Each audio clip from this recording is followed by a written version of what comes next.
I was half asleep when my phone buzzed, and I almost ignored it because my eyes were burning. But it was a bank alert saying insufficient funds, which didn't make sense because I checked before bed.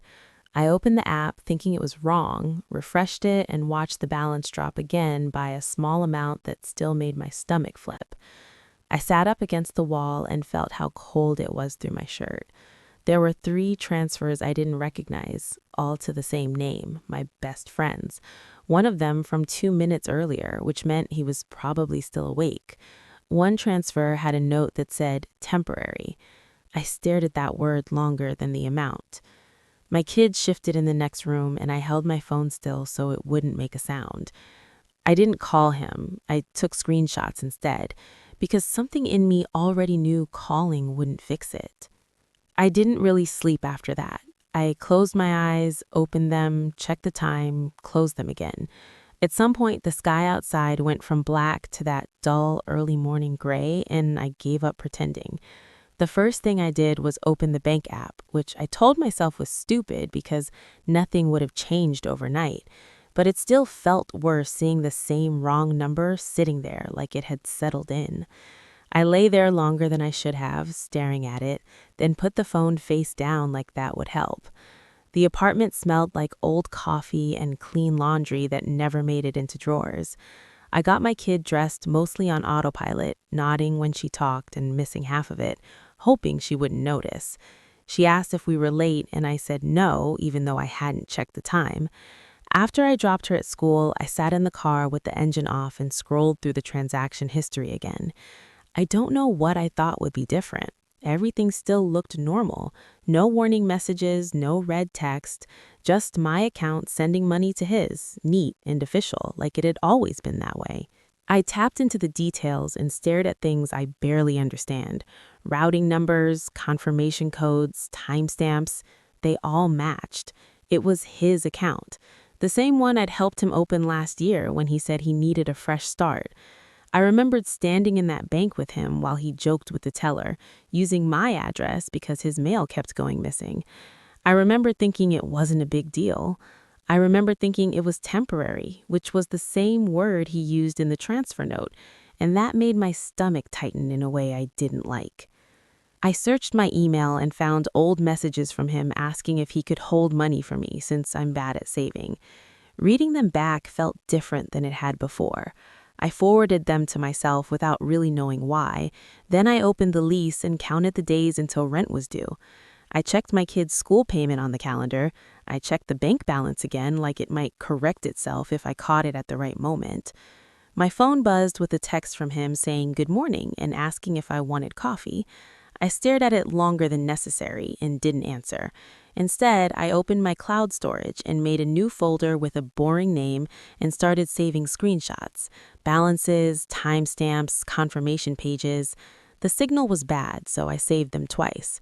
While I was doing that, I kept thinking about how often he used my laptop and how he knew my passwords because it was easier that way and because I trusted him. Someone knocked on my car window and asked if I was okay. I said yeah and smiled out of habit. After they walked away, I sat there a little longer, then started the engine and drove home, telling myself I was probably overreacting, even though I didn't really believe it. By the time I got back home, the apartment felt off in a way I couldn't explain. Everything sounded louder than it should have. The fridge humming, the air kicking on, even the click of the door when I locked it. I dropped my keys in the same place I always do and still checked my pockets like I'd lost them. I told myself to calm down, that I was spiraling, that I needed to actually look at things properly instead of jumping to conclusions. I opened the bank website on my laptop because I wanted to see it on a bigger screen, like that would make it clearer. The balance was still wrong. I refreshed twice, even though the page didn't lag. Then I started clicking around, not with a plan, just opening tabs and backing out, until I ended up on linked accounts. That's where I saw it, an account listed under my profile that I didn't remember approving. His checking account, marked as trusted. I stared at it longer than I should have. I actually laughed once, just a short sound, because I thought maybe it was a glitch or I'd forgotten something obvious. I clicked into the activity log and scrolled slowly, line by line. There were logins from my IP address at times I knew I wasn't home, early mornings, late nights. I pulled up my calendar and started matching dates. Some of them lined up with nights he'd stayed over because his place was loud or his neighbors were fighting. I remembered handing him my laptop while I showered. I remembered telling him my password because it was easier than resetting it later. My phone rang and it was him. I watched it ring until it stopped. A minute later, a text came through asking why I was being quiet. I didn't answer. I opened my email instead and saw a rent reminder from property management. I clicked the attachment and saw the late fee breakdown, even though rent wasn't late yet. My chest tightened enough that I had to stand up and walk to the sink. I ran cold water over my wrists because I'd seen someone do that once, and it worked just enough to keep me from sitting on the floor. When I went back to the laptop, my password didn't work on the first try. I froze for a second before realizing my hands were shaking. The second try worked. I changed it immediately and wrote the new one on the back of a receipt because I didn't trust myself to remember it. Then I checked my cloud storage and noticed files marked as recently moved. Tax forms, pay stubs, copies of IDs, things I hadn't opened in months. I downloaded everything to the laptop, watching the progress bars like they might disappear. After that, I checked my credit report, mostly out of panic. There was an inquiry I didn't recognize. His last name was listed as a contact. That was when it stopped feeling like something I could talk myself out of. I opened the bank's secure message center and typed that I didn't recognize several transfers from my account. I attached screenshots, hit send. I copied the case number into my notes with the time and date. Then I closed the laptop and slid it under the sink behind the cleaning supplies, like hiding it would somehow protect it. I sat on the kitchen floor with my back against the cabinet until my phone buzzed with the school pickup reminder, and that was the first thing all day that actually made sense. The bank called the next morning from a blocked number while I was sitting in the school pickup line. I almost didn't answer because I don't usually pick up unknown calls, but something told me to. The woman on the line spoke calmly, like she did this all day, and asked me to verify a code that popped up on my screen. I read it off while my kid traced shapes in the dirt with the toe of her shoe, completely unaware of what was happening. The woman asked when I first noticed the transfers, and I told her the times exactly the way they appeared in my screenshots. I surprised myself by how precise I sounded. She put me on hold long enough that I started wondering if the call had dropped. When she came back, she said the account had already been flagged overnight due to unusual activity patterns. She asked if anyone else had access to my devices or login information. I hesitated, then said his name out loud. It felt different hearing it leave my mouth, like I'd crossed some line I couldn't step back over. She asked me to come into a branch as soon as I could.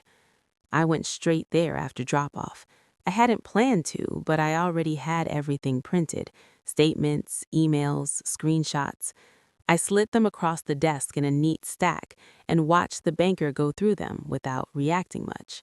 She circled IP addresses and login times with a pin and nodded occasionally. Later that afternoon, a fraud investigator called and asked what the money was usually used for. I told her rent and school payments. She explained the process in a way that was careful but not comforting and emailed me another case number. That evening, he texted saying he was holding the money for me and would bring it back soon. He added a smiley face. I didn't reply. The next day, I got a notice about provisional credit and paid rent from my phone while sitting on the couch, staring at the wall like I was watching something move that wasn't there. A couple days later, I was told law enforcement had been notified. No one asked me how I felt about that. About a week after everything started, he showed up at my door. He was smiling, like he always did, like nothing had changed. He asked if we could talk. My kid stood behind me and asked why he was there if he made my phone sad. I didn't answer either of them. I closed the door and locked it and stood there longer than I needed to. After that, things kept happening without much input from me. The transfers were reversed, his access was removed, Devices were deauthorized. I got an automated alert saying his account was restricted. I deleted the message thread and his contact. Later that night, I sat at the kitchen table with a glass of water until it went warm. I deleted his contact again just to be sure. I set my alarm for school pickup. Then I left my phone face down on the table where I couldn't see it and went to bed, not expecting to sleep, but needing to lie down anyway.